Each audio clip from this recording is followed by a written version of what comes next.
नमस्कार. आवाज माझा वृत्तवाहिनीत आपल्या सगळ्यांचं स्वागत. वेळेच्या काही ठळक घडामोडींकडे. सोशल आणि टेक्नॉलॉजी ऑडिट मेकॅनिझम लागू करण्याची घोषणा. ठाण्यात रक्तदान शिबिर तसंच वृक्षारोपण कार्यक्रम यशस्वीरित्या संपन्न.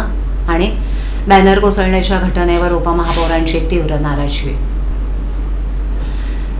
महाराष्ट्र विधान परिषदेतील अंतिम आठवडा प्रस्तावावरील चर्चेला उत्तर देताना उपमुख्यमंत्री एकनाथ शिंदे यांनी कोकण पदवीधर मतदारसंघाचे आमदार ॲडव्होकेट निरंजन डावखरे यांनी मांडलेल्या महत्त्वपूर्ण सूचनेची सभागृहात दखल घेत विकास कामांसाठी सोशल आणि टेक्नॉलॉजी ऑडिट मेकॅनिझम टप्प्याटप्प्यानं लागू करण्याची महत्त्वपूर्ण घोषणा करण्यात आली आहे. चर्चेदरम्यान आमदार ॲडव्होकेट निरंजन डावखरे यांनी राज्य शासनामार्फत स्थानिक स्वराज्य संस्थांना विकास कामांसाठी विक्रमी निधी उपलब्ध करून दिला जात असताना त्या निधीचा प्रभावी आणि उद्देशपूर्ण वापर होतोय का, या कामांची गुणवत्ता अपेक्षित दर्जाची आहे का, तसंच विकास कामांमध्ये पारदर्शकता आणि उत्तरदायित्व सुनिश्चित करण्यासाठी स्वतंत्र परफॉर्मन्स ऑडिट आणि तंत्रज्ञान आधारित मूल्यमापन यंत्रणा उभारण्याची आवश्यकता अधोरेखित केली होती.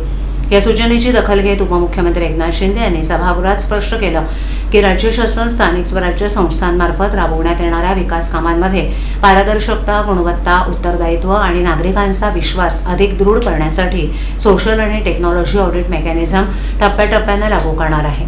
विकास कामांसाठी दिल्या जाणाऱ्या निधीचा प्रत्येक रुपया योग्य प्रकारे खर्च होऊन त्याचा लाभ थेट नागरिकांपर्यंत पोहोचावा, हा या निर्णयामागील मुख्य उद्देश असल्याचं त्यांनी नमूद केलं. या निर्णयाबद्दल प्रतिक्रिया देताना आमदार निरंजन डावखरे म्हणाले की मुख्यमंत्री देवेंद्र फडणवीस यांच्या नेतृत्वाखालील महायुती सरकारनं नेहमीच पारदर्शक, उत्तरदायी आणि परिणामकारक प्रशासनाला प्राधान्य दिले. विकास कामांमध्ये गुणवत्ता, पारदर्शकता आणि नागरिकांचा सहभाग वाढवण्यासाठी सोशल आणि टेक्नॉलॉजी ऑडिट यंत्रणा हा अत्यंत दूरदृष्टी निर्णय असून त्यामुळे सार्वजनिक निधीचा प्रभावी वापर सुनिश्चित होईल आणि नागरिकांचा शासनावरील विश्वास अधिक दृढ होईल. विकास कामांचे केवळ आर्थिक लेखापरीक्षण न होता त्याचा प्रत्यक्ष सामाजिक परिणाम, कामाचा दर्जा आणि नागरिकांना मिळणारा लाभ याचंही प्रभावी मूल्यमापन होणं आवश्यक असल्याचं मत आमदार डावखरे यांनी व्यक्त केलं. या निर्णयामुळे स्थानिक स्वराज्य संस्थांमध्ये अधिक पारदर्शक, तंत्रज्ञान आधारित आणि जबाबदार प्रशासनाची नवी कार्यसंस्कृती निर्माण होईल असा विश्वास त्यांनी व्यक्त केला. अटल फाउंडेशन, महाराष्ट्र राज्य, ठाणे महानगरपालिका कर्मचारी वर्ग, छत्रपती शिवाजी महाराज रुग्णालय, राजीव गांधी महाविद्यालय कर्मचारी वर्ग आणि महाराष्ट्र निवासी डॉक्टर संघटना यांच्या वतीनं ठाणे शहराचे जनसेवक आमदार संजय केळकर आणि अटल फाउंडेशनच्या राष्ट्रीय अध्यक्षा अपर्णा सिंग यांच्या वाढदिवसानिमित्त आयोजित रक्तदान शिबिर आणि वृक्षारोपण कार्यक्रम यशस्वीरित्या संपन्न झाला. रक्तदानामुळे अनेकांना नवजीवन मिळतं तर वृक्षारोपणातून पर्यावरण संवर्धनाला बळ मिळतं. समाजहिताचा विचार करून राबवण्यात येणारे असे उपक्रम अधिकाधिक लोकांपर्यंत पोहोचणं आवश्यक आहे. याप्रसंगी रुग्णालयातील रुग्ण बालकांना खेळणी वाटप देखील करण्यात आलं. याप्रसंगी ठाणे शहर विधानसभेचे आमदार संजय केळकर, कोकण पदवीधर मतदारसंघाचे आमदार निरंजन डावखरे, ठाणे महानगरपालिकेचे उपमहापौर कृष्णा पाटील, माजी उपमहापौर अशोक भोईर, भाजपा गटनेते नगरसेवक मुकेश मोकाशी, नगरसेवक सीताराम राणे, विकास पाटील, नगरसेविका माधुरी मेटांगे, नगरसेविका अनिता ठाकूर, उषा वाघ, योगेश शर्मा, जयेंद्र कोळी, भाजपा ठाणे शहर उपाध्यक्ष राम ठाकूर, राजाभाऊ सोनगडा आणि इतर मान्यवर उपस्थित होते. अटल फाउंडेशनच्या वतीनं प्रदेश अध्यक्ष गणेश राजे यांच्या नेतृत्वात महाराष्ट्रातील 20 जिल्ह्यांमध्ये भव्य स्वरूपात वृक्षारोपण अभियान संपन्न झालं. या उपक्रमाचं आयोजन करणाऱ्या अटल फाउंडेशनच्या राष्ट्रीय अध्यक्षा अपर्णा सिंग, प्रदेश अध्यक्ष गणेश राजे, प्रदेश उपाध्यक्ष दत्ता बोगे, ठाणे शहर जिल्हा अध्यक्ष राजकुमार पवार आणि सर्व पदाधिकाऱ्यांचं अभिनंदन करत रक्तदान आणि वृक्ष संवर्धनाच्या या चळवळीत अधिकाधिक नागरिकांनी सहभागी व्हावं असं आवाहन यावेळी करण्यात आलं. ठाण्यातील 3 हातनाका परिसरातील पादचारी पुलावरील बॅनर कोसळून दुचाकीस्वार जखमी झाल्याच्या घटनेनंतर उपमहापौर कृष्णा पाटील यांनी तीव्र नाराजी व्यक्त केली आहे. अशा घटना अत्यंत गंभीर असून भविष्यात मोठी दुर्घटना घडू शकते, त्यामुळे संबंधितांवर तातडीनं कठोर कारवाई करण्याची मागणी त्यांनी केली आहे. पाटील म्हणाले की पादचारी पूल, विद्युत खांब तसंच वाहनांची वर्दळ असलेल्या इतर ठिकाणी परवानगीशिवाय बॅनर लावण्याचे प्रकार सुरू आहेत. पूर्व परवानगी न घेता आणि पालिकेच्या नियमांचं उल्लंघन करून लावले जाणारे बॅनर नागरिकांच्या जीविताला धोका निर्माण करतात. त्यामुळे अशा प्रकारांना आळा घालणं अत्यावश्यक आहे. जे कोणी बॅनर लावत असतील त्यांच्यावर 100% कारवाई झाली पाहिजे. तसंच ठाणे महापालिकेनं याबाबत ठोस आणि धोरणात्मक निर्णय घेऊन बेकायदा बॅनरबाजीवर कायमस्वरूपी नियंत्रण आणावं अशी मागणी त्यांनी केली आहे. पालिकेच्या अतिक्रमण विभागानं आणि जाहिरात विभागानं अशा ठिकाणांची नियमित पाहणी करून बेकायदा बॅनर तात्काळ हटवावेत, तसंच संबंधित प्रभाग समितीच्या माध्यमातून बॅनर लावणाऱ्यांना नोटिसा बजावून त्यांच्यावर नियमानुसार दंडात्मक कारवाई करण्यात यावी, असंही उपमहापौर कृष्णा पाटील यांनी स्पष्ट केलं.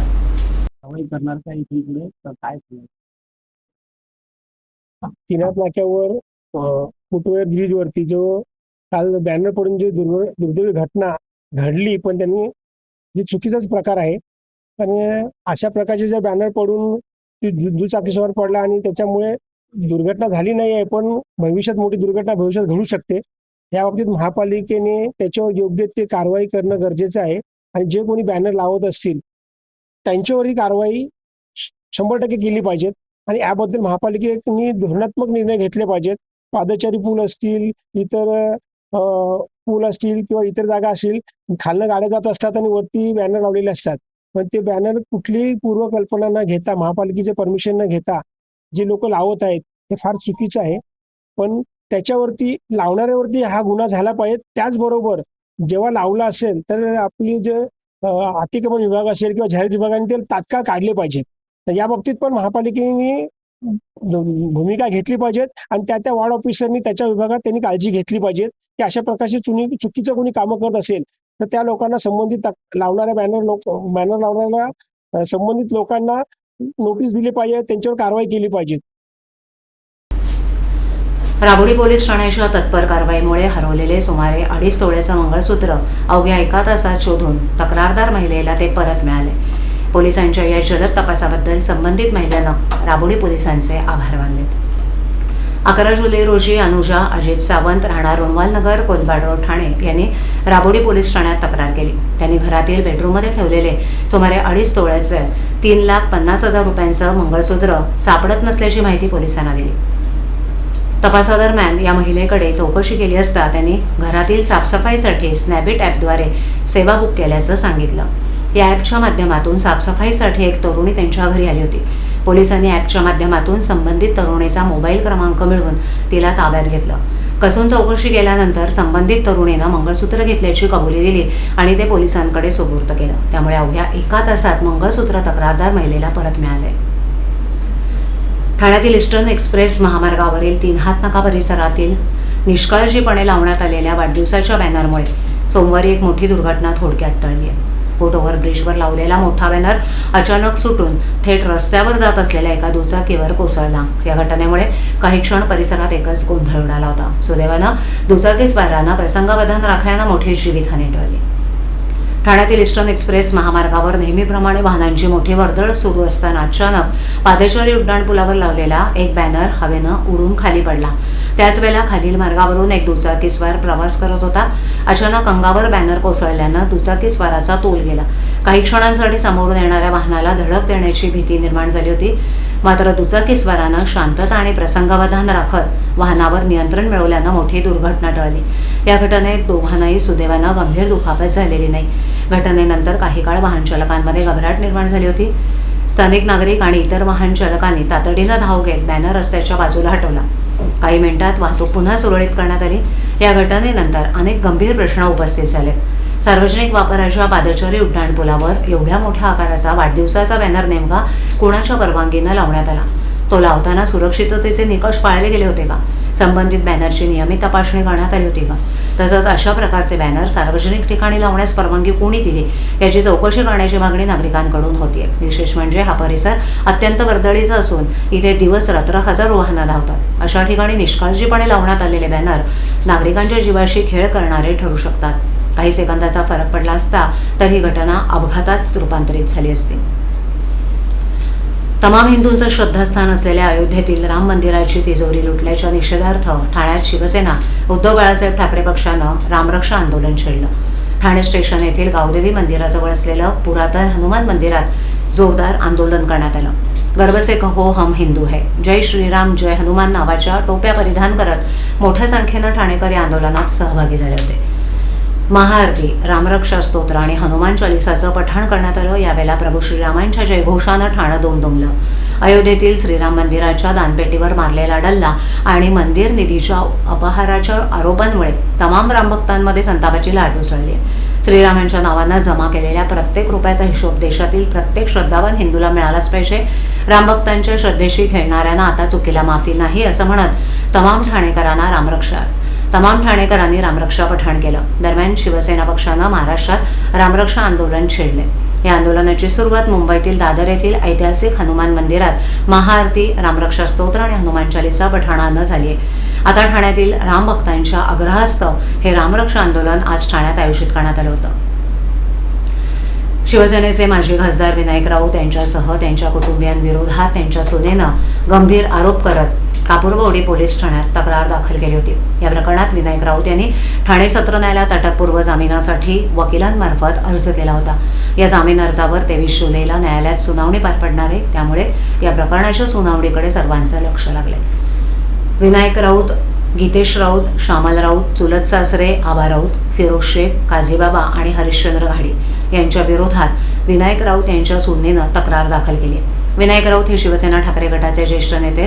त्यांचा मुलगा गीतेश यांची पत्नी गिरीजा सध्या घोडबंदर येथील चितळसर मानपाडा भागातील एका गृहसंकुलात भाडेतत्वावर वास्तव्यास आहे. 10 जून दिवशी कापूरबोडी पोलीस ठाण्यात राऊत कुटुंबाविरोधात गिरीजा यांनी तक्रार दाखल केली होती. तक्रारीनुसार 2016 मध्ये विवाह जुळवणाऱ्या संस्थेकडे त्यांनी नोंदणी केली होती. या नोंदणीनंतर त्यांचा विनायक राऊत यांचा मुलगा गीतेश याच्यासोबत विवाह जुळला. विवाहापूर्वी राऊत कुटुंबानं वाकोला इथे बंगला असल्याचं सांगितलं होतं. मात्र विवाहानंतर प्रत्यक्षात झोपडपट्टीतील घरात नेलं. याबाबत जाब विचारला असता गीतेश राऊत यांनी उद्धटपणे उत्तर देत तक्रारदारांच्या पालकांना झिडकारल्याचा आरोप तक्रारीत करण्यात आला. विवाहापूर्वी गिरीजा एका खासगी कंपनीमध्ये कामाला होती. हे काम गिरीजा यांना सोडण्यास भाग पडून गीतेश यांनी गिरीजा हिला त्यांच्या कंपनीत कर्मचारी म्हणून काम करण्यास सांगितल्याचा आरोपही तक्रारीत करण्यात आला. गीतेश यांनी त्यांच्याशी वैवाहिक संबंध ठेवण्यास टाळाटाळ केली. याबाबत जाब विचारल्यास शिवीगाळ, मारहाण आणि मानसिक छळ केल्याचा आरोप त्यांनी केला. लिंबू कापड किंवा सुगंधित द्रव्य हा पूजापाठाचाच एक भाग असल्याचं त्यांच्या वकिलांनी म्हटलं. नाही, त्यांच्या वकिलांनी स्पेसिफिक असं म्हटलं नाही, पण त्यांच्या वकिलांचं असं म्हणणं आहे ते पूजापाठ वगैरे ते करतात. आणि त्यांचं असं म्हणणं होतं की त्यांना म्हणजे जे आरोपी आहेत त्यांनी काय आम्हाला म्हणजे जे विक्टीम आहे आणि त्यांच्या परिवाराला इन्व्हाइट केलं नव्हतं. पण ती सध्या परिस्थिती हे स्वतःहून जे आहेत तिचे इनलॉज आहेत त्यांनी स्वतःहून त्या बाबाकडे ते घेऊन गेलेले. पण आमचं जे होतं त्या डेफिनेशन मध्ये बसतं अघोरी कृत्यामध्ये की लिंबू कापलं, पाणी ओतलं डोक्यावरून, सुगंधी काय लावलं, डोळे बंद करून वर डोक्याच्या वर लिंबू कापलं सुरीने, ते सर्व अघोरी कृत्य देतं ते मान्य करण्यात आलं. एक टेक्निकल गोष्ट अशी की जेव्हा आयोग होते त्यांनी कोर्टामध्ये माहिती दिली की एका आरोपीला अटक केली, बाकीचे सगळे आरोपी फरार आहेत. म्हणजेच विनायक राऊत, त्यांचा मुलगा गीतेश राऊत आणि पत्नी हे तिघही फरार आहेत असं कोर्टात पोलिसांतर्फे सांगण्यात. सर, हे कुठेतरी जे सांगण्यात आलंय हे कोर्टाची दिशाभूल करणारं नाही का? कारण सकाळपासून इतर कोर्टात सांगण्यात आलं फॅक्ट आहे का की फरार आहेत विनायक राऊत? आयोने स्पेसिफिक नाव नाही सांगितलं, पण याच्यामधले बाकीचे जे आरोपी आहेत त्याचा शोध चालू आहे असं सांगितलेलं आहे. फरार शब्द वापरला की इतर आरोपी फरार एवढं मला काही याच्यात येत नाही, आठवणीत येत नाहीये, पण त्यांनी सांगितलं बाकीचे आरोपी याच्यात अजून सापडायचे आहेत. अच्छा, पण कुठतरी मग सापडायचे असं जर म्हणत असेल तर दिवसाढवळ्या पत्रकार परिषद घेत आहेत ते आरोपी, पत्रकारांना जर बाईट देत आहे आणि पोलिसांना सापडू नये. सर, कसं सांगाल? म्हणजे पोलिसांनी आता काय आहे याच्यामध्ये किंवा तुम्ही पत्ता द्यायची गरज आहे का? पोलिसांना आवश्यकता नाहीये, सगळे आरोपी पकडू शकतात. आता एकाला पकडलं, बाकीचे पण पकडले जातील. पण एक इन्व्हेस्टिगेशन ऑफिसरचं कुठल्याही तपासामध्ये एक स्ट्रॅटर्जी असते. आत्ताचा प्रायमा बेसी अटक होऊन उपयोग नाही, आम्ही शेवटला शिक्षेपर्यंत बघतो गोष्टी. तर त्या संदर्भात पहिला आरोपी याला आता डिस्कव्हरीमध्ये ह्याच्याकडनं जे येईल रेकॉर्डवर ते खूप महत्वाचं असेल, त्यांना शिक्षा, बाकीच्या आरोपींना शिक्षा देण्यासाठी. आरोपीच्या वकिलांनी पंचनाम्यादरम्यान काही लिंबू, धागे, दोरे हे देखील मिळाल्याची कबुली दिलेली आहे. या संदर्भात काय माहिती? येस, ते रेकॉर्डवरच आहे. रिमांड रिपोर्टमध्ये पोलिसांनी जेव्हा आरोपीला अटक केली त्याला रंगेहात तिथे पकडलेलं आहे आणि त्या याच्यामध्ये त्याच्याकडनं ते लिंबू आणि बाकीची सामग्री असते अघोरी कृत्याची ती तिथून पंचनामा करून रिकव्हर करण्यात आलेली. पुन्हा विनायक राऊत यांच्या अटक लवकर झाली तर अशी मागणी करणार आहात?